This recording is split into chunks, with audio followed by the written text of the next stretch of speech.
A very cheerful morning to honorable dignitaries and respected judges, and a good morning,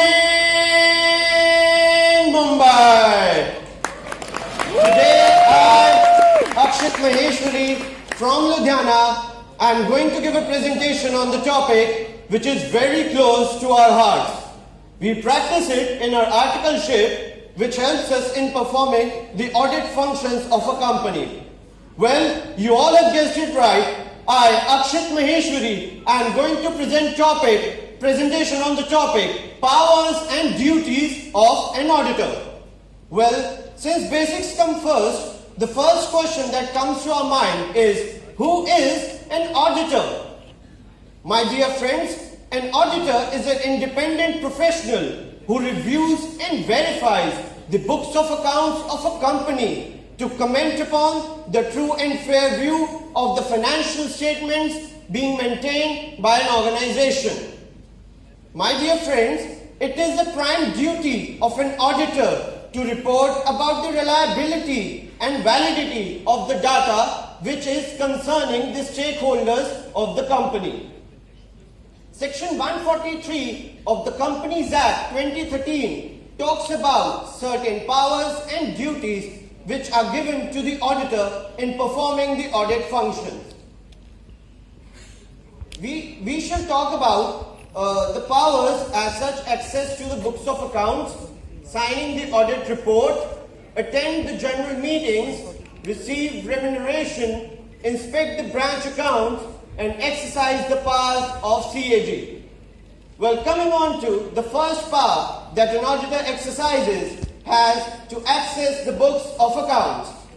An auditor has the power that he can demand any information as such: vouchers, files, records, returns pertaining to any company or an organization, even to its branch office as well, if it has any, and any other information as deemed necessary by an auditor. For example, as far as the loans and advances are concerned, an auditor has the right to know whether such loans and advances have been given in the normal course of business or whether such loans and advances have been given to the related parties. Also, another example could be the book entries that we pass in the books of accounts of a company. An auditor has the power to know whether such entries have actually happened or these are just bookish entries to conduct a fraud in the organization. Also, regarding allotment of shares, an auditor has the power to know whether the allotment money being called has been converted into shares within 60 days, has been converted into shares, or whether it has been refunded within 60 days. Coming on to the next power, the auditor has the power to sign the audit report.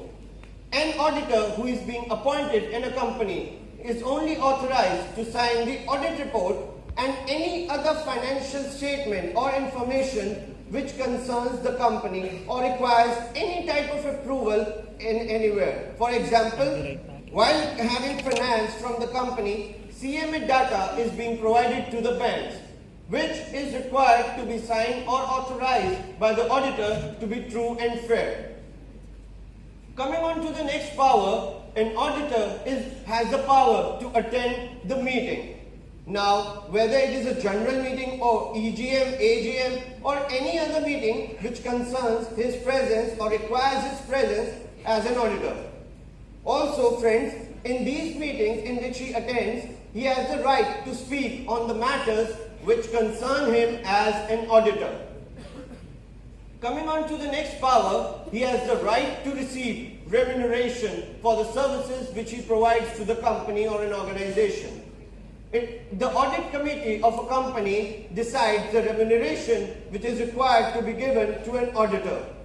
However, such remuneration shall include the expenses which an auditor might incur during the conduct of an audit, but excludes any other services which an auditor provides to the company outside the scope of his area of being an auditor. Coming on to the next power, an auditor has the power to inspect the books of accounts of branch.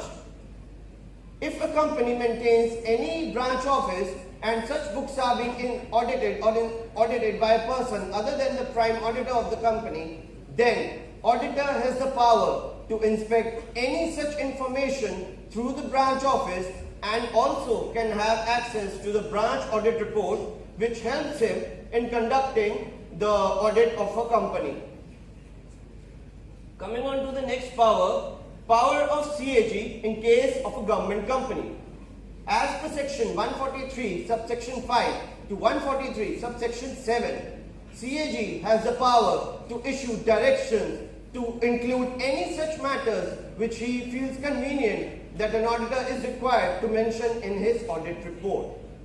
Also, CAG can conduct even a supplementary audit to ensure and comment upon whether the audit conducted by the auditor is correct or not, and such comment shall be given by CAG within 60 days of receiving of such a supplementary audit report. My dear friends, you all have heard about the scandal of that Satyam Computer Services Limited, and you also might have heard about the case law of Bota versus PricewaterhouseCoopers LLP.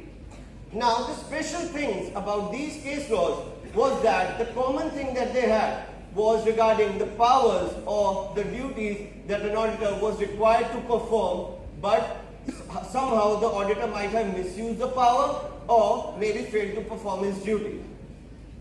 Now, coming on to the duties of an auditor, we shall discuss that auditor is required to make an audit report, comply with auditing standards, reporting of fraud, matters directed by central government, and any other duties which are required to be performed by an auditor. An auditor is required to make a report on the financial statements and on the books of accounts being maintained by a company as per section 143 subsection 2.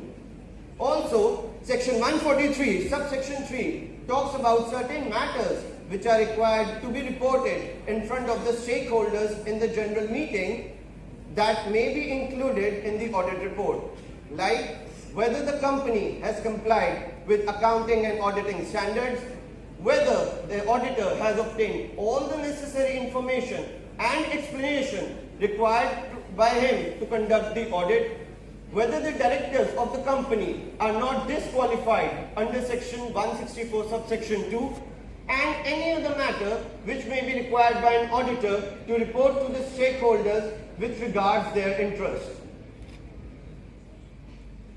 Now, auditor has a prime duty to report towards any fraud which he feels is being conducted in the company.